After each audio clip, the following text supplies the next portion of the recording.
Most frequently, we look to our successes to define who we are in life.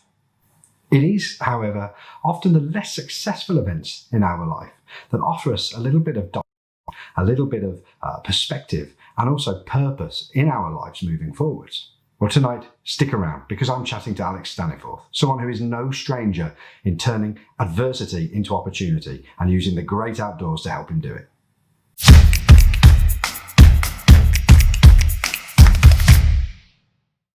Hi, my name's Jack and welcome to the Summit Fit YouTube channel.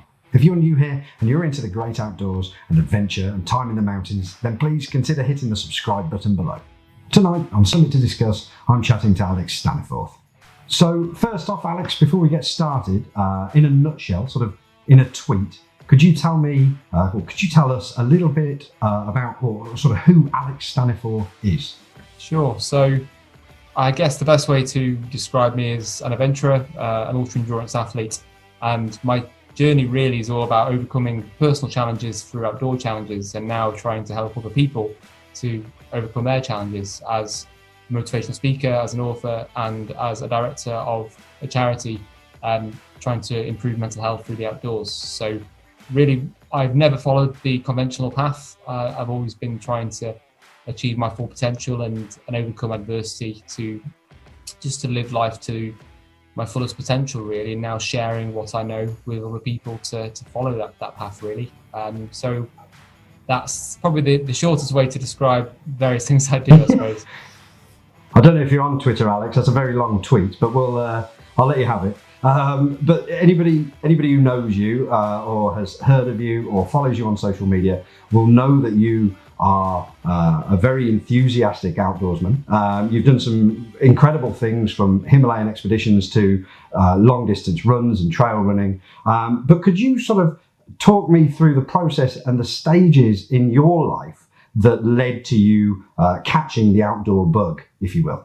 So I'm 25 now, and this journey really started when I was about 14.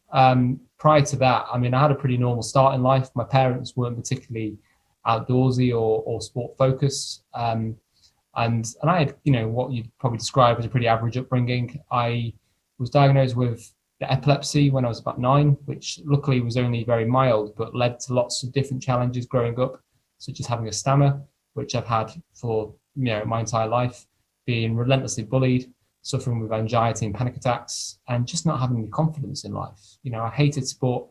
I was the one that came sort of second to last in sports day, and a very unlikely candidate for the things I've done since. And I think it was that light bulb moment, as I describe it, when I was about 14, when I decided to try something called something. Here's a stammer just introducing itself. I was on holiday and I tried paragliding, which is quite an extreme sport. And I don't really know where that urge came from. But that decision to leap out of my comfort zone, quite literally at 7,500 feet, suddenly changed this victim mindset to this victory mindset, to start questioning all these doubts and limits that I put on myself. And I guess the bullies had instilled into me. I think from that moment on, I realized that I had a choice over my mindset, and I started to pursue new challenges, finding out what else I could overcome, and just not settling for average, really. And from then on, everything changed because I kept on challenging myself. Not long afterwards, I was hill walking for the first time in the lakes with a friend and his family, something I would have never have normally done. And on that particular walk, it started, as you might imagine, with young kids moaning, asking, "Are we there yet?" But then I had this question pop up into my head that day, which is, where's Mount Everest? And being a millennial, of course, I came home, I went on Google, became captivated with the idea of climbing the world's highest peak. I think at the time it was the ultimate challenge to overcome. It was the ultimate kind of middle finger to all the adversity that I'd faced. And I kind of decided, as you do at 14, that one day I was going to climb Everest. And to cut the long story short, 4 years later, I'd put the steps in place and I was actually at Everest Base Camp about to make my first attempt, having raised, £30,000 in sponsorship to get there, done the training, climbing in the Alps, the Himalayas. So quite a kind of a rushed journey, not one that I'd recommend doing it in that way. But I guess really it was that one outdoor experience changed my trajectory of life. You've obviously gone on to do some incredible outdoor, in particular, so Himalayan and high altitude expeditions. You've taken on, like you say, so really the biggest in terms of mountains, literally the biggest challenge that you can embark on. Of course, with mixed results. But first off, if you could tell me a little bit about the sort of series of Himalayan expeditions that you've taken on, because it's more than just Everest as well, isn't it? Yeah, I mean, nowadays I wouldn't class myself as a mountaineer, and at the time, I guess I did identify in that way. But nowadays, I just call myself an adventurer, because mountains are just one place that I find that challenge. I've always been interested in kind of human powered things and just doing things independently. So high altitude mountaineering was simply a way of just achieving this Everest goal that I had. It was like Everest or nothing really. And for a long time, or what is, obviously it's all relative, because at my age, you can't really say it's a long time, but what is, relatively speaking, was a long time. My whole life revolved around Everest, and that was all that was important to me. So after discovering this Everest goal, obviously I started climbing, which was helpful. Climbing in the Alps, Mont Blanc when I was 17, Merapic and Bruntsea a year later when I was still 17, before going to attempt Everest in 2014 at 18 with a mountain guide from the Lakes. And he was the one who'd introduced me to rock climbing and had been my mentor, my inspiration. So kind of, I had to jump through all these hoops to be able to safely attempt Everest, to do it in a responsible team as part of a commercial expedition, doing everything it took, finding a way rather than finding barriers like life tends to throw in our way. And so Merapic and Bruntsea were, a training expedition. That's a 7,000 meter peak. I failed to reach the top of that. I got to 6,600 meters before having to turn back. And that was my first kind of real high altitude experience. And it was a harsh wake up call. I very nearly kind of abandoned the journey at that point, because it was a real reality check as to what I was actually trying to achieve, and discovering that I wasn't very good at high altitude. But altitude is such a strange game that I couldn't rule it off on that basis. It's about being able to take care of yourself, having the necessary skills and the right mindset. And after then, I was already kind of committed. I'd already set the deadline for 2014. I had most of the sponsorship on board. I just had to really step the game up. So I was lucky enough then to 2014 to go, to Everest on that first expedition. Didn't quite go to plan, because the day before we arrived in base camp, there was a massive avalanche which killed 16 people. So obviously we had to go home without stepping a single foot on Everest. Obviously this is after all, the money, the time, the training, but the mountain doesn't care about that. And the most important thing is going home safe. So took another year to train more, do more endurance challenges, discovering just the importance of mind, over fitness. And went back in 2015. This time we were on the mountain just below Camp 1 in the icefall when the earthquake hit Nepal. So obviously that definitely didn't go to plan. And obviously we're very lucky to be back, it's intact. I mean, sadly we lost 3 of our team on that trip. So that was obviously a real change and turning point for me. It was a real kind of near-death experience at 19. Certainly teaches you a lot about life and adversity. The following year I went back, this time trying to climb the 6th highest peak in the world, Cho Oyu, which is in Tibet. That was kind of a way to put Everest to bed and, have a fresh experience without, all the disaster I'd seen. And it was probably my biggest chance of reaching an 8,000 meter peak, getting more experience to then go back to Everest a third time. That trip was probably one of my favorite, because we had a fantastic team. We got on really well. The mountain is so remote and beautiful.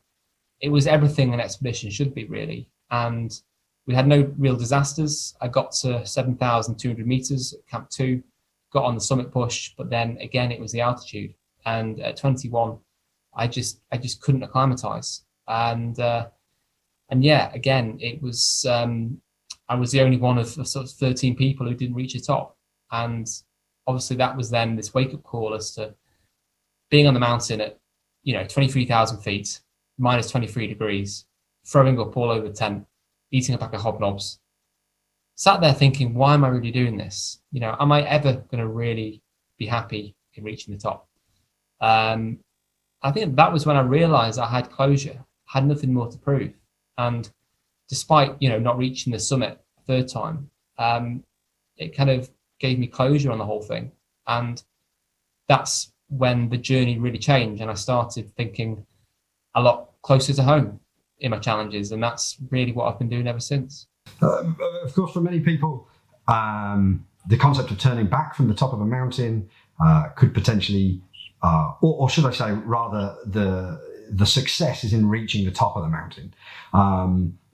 However, you have turned, in many respects, turning back from the top of the mountain. So before you get there, into a success story. Like you say, you found a degree of closure on Choyo, but since then you've gone on to take on some incredible activities in many respects that maybe wouldn't have happened had you not have sort of encountered that adversity on the peaks in the high altitude mountains.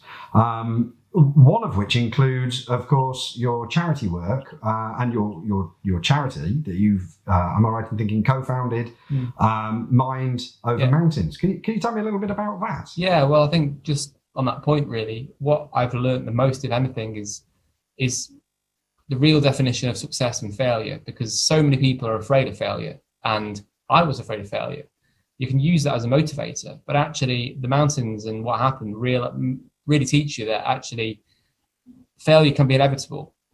Avalanches can happen, things can happen. And like last year, there could be a pandemic which just stops all of our goals and puts things on hold. But actually, for me, the real success isn't about the outcome, but it's about the process. And I'm really grateful for what happened, because it gave me a chance to try a different path, to do new things.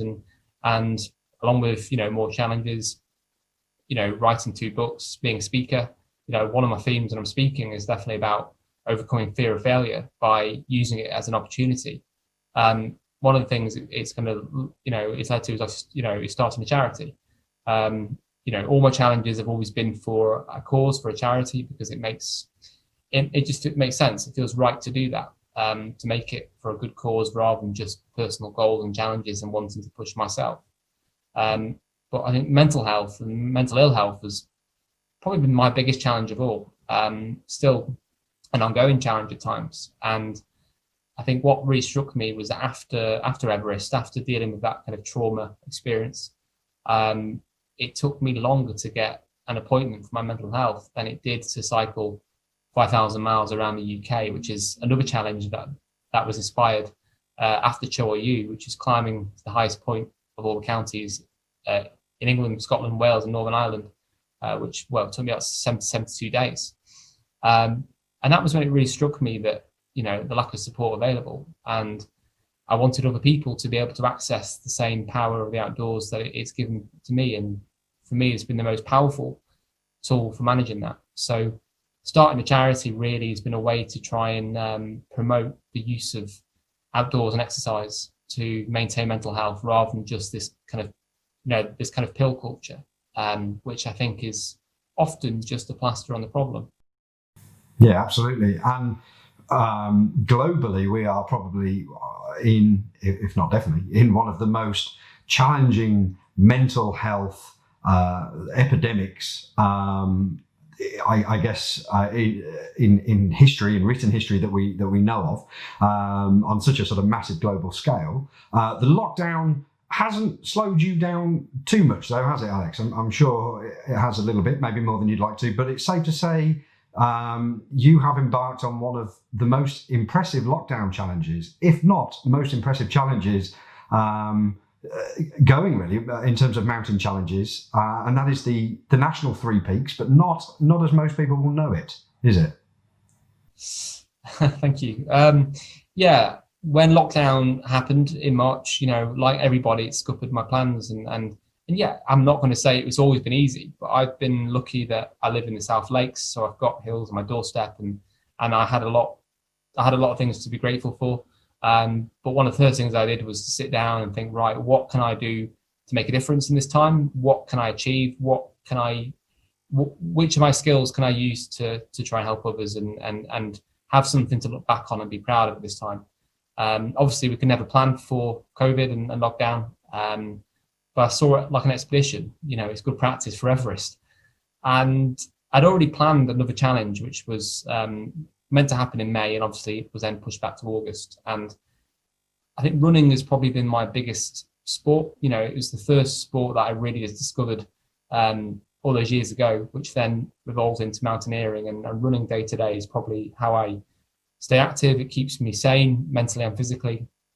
And since moving in the lakes, I've been more interested in doing things in the mountains and doing ultra running. I've come from a background of 5K to marathon, but got a bit bored of chasing times. So the National Three Peaks, as most people know it, involves climbing Ben Nevis, Scafell Pike and Snowdon in under 24 hours, but driving between the peaks. So I wanted to do something a bit different. I'm always keen to do something that's breaking the trail, and to raise money, you've kind of got to do something a bit daft nowadays. So to launch, as well, part of the idea was to use it as a launch again, on the charity and get that out there. And actually, it gave us the perfect platform. So I decided to actually run the entire distance between the three peaks, which is about 450 miles in total, climbing Ben Nevis, Scafell Pike and Snowdon, and trying to break the fastest known time. I missed that by an hour. So in the end, it was 9 days, 11 hours and 51 minutes and 17 marathons, which is probably the toughest physical challenge I've taken on, actually. Yeah, I'll bet. I'd have joined you, Alex, but I couldn't find my running shoes when you were heading to Snowdon. Sorry about that. I don't blame you. It was, it was physically, it just didn't make sense. I sprained my ankle a week before I was due to start after all that training, and actually lockdown was a great excuse to get more training in, to raise more money, and then having to actually push it back by another 2 weeks. But in the end, that doesn't really matter. Once you get on the road, my body was falling apart quite literally, and age is on my side, but I think having a strong enough reason, having the team around you, having that experience and self-belief, and the stubbornness, I think, to push through. And it's amazing how resilient the human body is. Well, like we said, we mentioned just now that, of course, the lockdowns have and are proving to be one of the most challenging periods of times in terms of people's mental health. For anybody watching this video now or listening to the podcast of this now, what would your advice be to someone who maybe is facing various challenges in terms of mental health in their life and have considered possibly looking to the outdoors, or they're completely new to the outdoors, or maybe haven't considered it? What would you suggest in terms of embracing the outdoors, adventure in the mountains to someone in that position? Really good question. And I think we've definitely seen the importance of spending time outside during lockdown. I think it's one of the few things that we could still do, and luckily we still can do. And I know in the winter it's even harder because of the dark nights and the cold nights, and I'm finding that difficult to motivate myself. The hardest part is always going to be that first step, and I think although it's difficult to plan things and set goals at the moment, because everybody's so sick about having things cancelled and postponed. I think having a goal, having something to work towards, is what will hold you accountable. Don't set anything too big. It could be just a weekly habit. You might set the goal to spend half an hour outside every day.